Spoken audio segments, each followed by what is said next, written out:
तो नमस्कार दोस्तों, एक बार फिर से आपका स्वागत है आपके अपने YouTube चैनल ट्रिक्स का बाजीगर में। दोस्तों, आज हम हरियाणा की जो हिस्ट्री का एक जबरदस्त टॉपिक है कि हरियाणा को कुछ नाम दिए गए थे विद्वानों के द्वारा, जो कि बहुत इंपॉर्टेंट, बहुत बार एग्जाम्स के अंदर पूछा जाता है।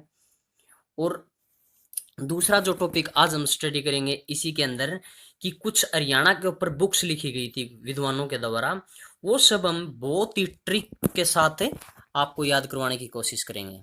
ठीक है दोस्तों, तो शुरू करते हैं हमारा पहला क्वेश्चन। देखिए, डॉक्टर HR गुप्ता ने हरियाणा को क्या नाम दिया था? आर्यना। ठीक है दोस्तों, HR गुप्ता ने हरियाणा को आर्यना नाम दिया था। अब देखो इसको याद कैसे करें। अब देखो, हमें पता है आर्य जो लोग थे वो भारत में आए थे गुप्त रूप से, सबसे पहले आए थे। तो आर्य भारत में आए थे गुप्त रूप से, ऐसे याद हो जाएगा। ये क्लियर है दोस्तों। अगला है दोस्तों राहुल संकृत्यायन। राहुल संकृत्यायन के द्वारा जो हरियाणा को नाम दिया गया था वो हरि दानक क्या नाम दिया गया था। बहुत इंपॉर्टेंट टॉपिक है दोस्तों। ठीक है, अब देखो इसको कैसे याद करें हम। अब देखो, राहुल के अंदर हल आया हुआ है। हल से दान की बिजाई नहीं होती, नहीं होती ना, क्योंकि दान जो है वो सीधा जाके उगाना पड़ता है, तो हल से नहीं बोया जाता दान को। ऐसे याद कर लेना, बिल्कुल आसानी से याद हो जाएगा दोस्तों। एक बार देखने के बाद आपको दोबारा देखने की भी जरूरत नहीं पड़ेगी कभी भी। ठीक है, अगला है दोस्तों डॉक्टर बुद्ध प्रकाश ने हरियाणा को जो नाम दिया था वो अभिरियाणा नाम दिया था। अब इसको कैसे याद करें। अब देखो, बोलते हैं ना कि इसकी यानी उम्र है, मतलब अभी इसकी ज्यादा उम्र नहीं हुई है, अभी इसकी यानी उम्र है, याना है ये। ठीक है, तो इसकी बुद्धि का विकास नहीं हुआ होगा। ठीक है ना। बस आप एक बार इसको याद करो, ऐसे देख के इसको पढ़ के जाओगे तो एग्जाम्स में जैसे ही आपको 4 ऑप्शन मिलेंगे, बिल्कुल सारी बातें क्लियर आपके माइंड के अंदर याद आ जाएंगी। ठीक है दोस्तों, तो बहुत ही आसानी के साथ। अगला दोस्तों HA फड़के ने जो इसको नाम दिया था हरियाणा को, वो हरि अरण्य नाम दिया था। क्लियर। अब देखो इसको कैसे याद रखें। अब देखो, हरि भगवान के भी रण के अंदर, रण रण लेना है, हरि भगवान के भी रण के अंदर आंखें फड़क जाती हैं। मतलब रण में, युद्ध के रण में कोई भी जाएगा तो खुश तो नहीं होगा ना। ठीक है, तो हरि भगवान की भी रण के अंदर जाने पर आंखें फड़क जाती हैं। क्लियर है दोस्तों, बहुत ही आसानी से। अब अगला है दोस्तों, महाराज कृष्ण ने इसको क्या नाम दिया था? हरना, जिसका मतलब होता है लूटपाट। अब देखो इसको कैसे याद करें। अब देखो, कृष्ण भगवान जो थे, बहुत सारी शक्ति थी कृष्ण भगवान के अंदर, उसने हरना नहीं मचाया, मतलब लूटपाट कभी नहीं मचाई। वरना इतनी शक्ति होती तो कुछ भी वो लूटपाट मचा सकते थे कृष्ण भगवान, लेकिन उन्होंने नहीं मचाई। अगला दोस्तों, यदुनाथ सरकार ने जो नाम दिया था वो हरियाल नाम दिया था। अब देखो, यदुनाथ की जगह हम लेंगे मोदी। अब जब जब से मोदी सरकार आई है तो हर जगह हरियाली हरियाली नजर आ रही है ना। बहुत सारे पेड़ पौधे लगा दिए गए हैं। जब आप हाईवे के ऊपर जाओगे तो बीच में जो डिवाइडर होता है उस पर भी बहुत सारे अच्छे अच्छे पेड़ पौधे लगाए हुए हैं। तो मतलब ये सरकार आने के बाद हरियाली हरियाली नजर आ रही है। अगला दोस्तों, पंडित धरणीधर द्वारा हरिवाणक नाम दिया था। क्लियर है। अब देखो इसको क्या कैसे याद करें। अब देखो, हरि की वाणी के अंदर धीर होती है ना, धीर धरी होती है, मतलब बहुत ही धीर, मतलब के साथ है। जो हरि की वाणी होती है वो धीर के साथ उसका समावेश होता है।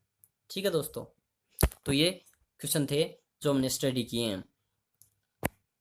अब अगला जो टॉपिक था इसका दोस्तों, तो हरियाणा के ऊपर कुछ, हरियाणा के ऊपर विद्वानों के द्वारा पुस्तकें लिखी गई हैं दोस्तों।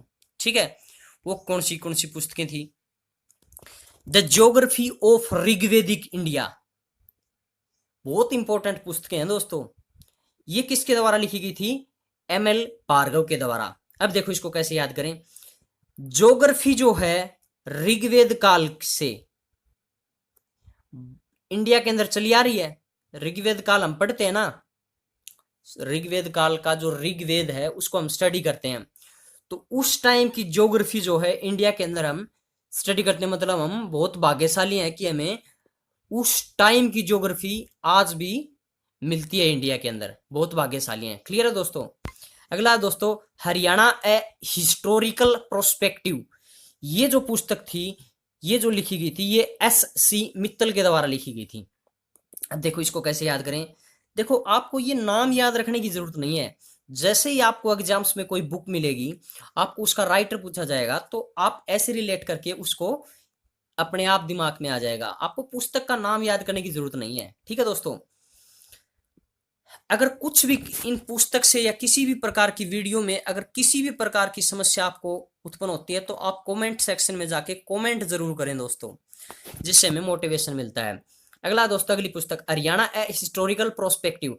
अब देखो हरियाणा की हिस्ट्री का जो प्रोस्पेक्टस जो होता है, कागजात, वो मिटने नहीं चाहिए। ठीक है ना। हरियाणा की हिस्ट्री के प्रोस्पेक्टिव मिटने नहीं चाहिए कागजात। क्लियर है दोस्तों। मतलब उनको बरसात वगैरह में मत छोड़ देना, उन कागजातों को मिटने नहीं चाहिए। अगला दोस्तों, freedom struggle in Haryana 1999 to 1947, ये जगदीश चंद्र द्वारा पुस्तक लिखी गई थी। अब देखो, फ्रीडम के लिए, आजादी के लिए स्ट्रगल मतलब संघर्ष किया जा रहा था हरियाणा के अंदर इस दौरान। क्यों संघर्ष किया जा रहा था फ्रीडम के लिए? क्योंकि पूरे जग से अलग अलग दिशाओं से हरियाणा के ऊपर आक्रमण किए जा रहे थे। ठीक है दोस्तों। या अंग्रेजों ने हर तरह से आक्रमण किए जा रहे थे, उन सभी के आक्रमण से बचने के लिए फ्रीडम के लिए स्ट्रगल हो रही थी हरियाणा के अंदर। ऐसे याद कर लेना इसको। अगला दोस्तों, हिस्ट्री ऑफ कुरुक्षेत्र। अब देखो आप सभी को पता कुरुक्षेत्र में युद्ध हुआ था। अब हिस्ट्री कुरुक्षेत्र की पढ़ के हमारी आंखें फड़क जाती हैं। ये भगवान, इतना भयानक युद्ध कुरुक्षेत्र में हुआ था कौरवों और पांडवों का, तो आंखें फड़क जाती हैं। क्लियर है दोस्तों। अब देखो जब भी आप कोई हरियाणा का एग्जाम दोगे, तो आजकल आपको पता है, आपने भी देखा होगा, हरियाणा के अंदर जो भी एग्जाम्स होता है उसके अंदर हरियाणा का इतिहास पूछा जाता है दोस्तों। ठीक है, हरियाणा का इतिहास पूछा जाता है। इसलिए मेरा आप सभी को सजेशन है कि आप हरियाणा का इतिहास याद करके जरूर जाएं। क्लियर है दोस्तों। हरियाणा का इतिहास वेरी इंपॉर्टेंट है, जो एग्जाम्स में बहुत सारे क्वेश्चन आते हैं, तो इसको याद जरूर करके जाएं। अगला दोस्तों, अगली पुस्तक सर छोटू राम एक पॉलिटिकल बायोग्राफी। ये जो है, ये आपको याद करना है दोस्तों। मैं इसके ऊपर स्टार मार्क लगा देता हूं। ये एक बुक आपके लिए छोड़ी है मैंने। ठीक है, इसको आप याद करना। किसके द्वारा लिखी गई थी? ये मदन गोपाल के द्वारा। अब 7वें नंबर की जो पुस्तक है, कुरुक्षेत्र एक सांस्कृतिक परिचय, बाल कृष्ण मुजतर द्वारा लिखी गई पुस्तक है ये हरियाणा के ऊपर। अब देखो इसको कैसे याद करें। अब किसी ने बताया भैया कुरुक्षेत्र के अंदर सांस्कृतिक कार्यक्रम हो रहा है। अब देखो कुरुक्षेत्र के अंदर तो कभी भी युद्ध हो सकता है, ऐसी सोच फीलिंग होती है बच्चों की। तो एक बालक क्या कहेगा कि मुझको तो नहीं जाना। क्यों? वहां कभी भी युद्ध हो सकता है। इसलिए चाहे कुरुक्षेत्र में सांस्कृतिक प्रोग्राम हो, लेकिन एक बालक कहेगा कि मुझको तो नहीं जाना। ठीक है दोस्तों। तो आशा करता हूं ये वीडियो आपको पसंद आई होगी।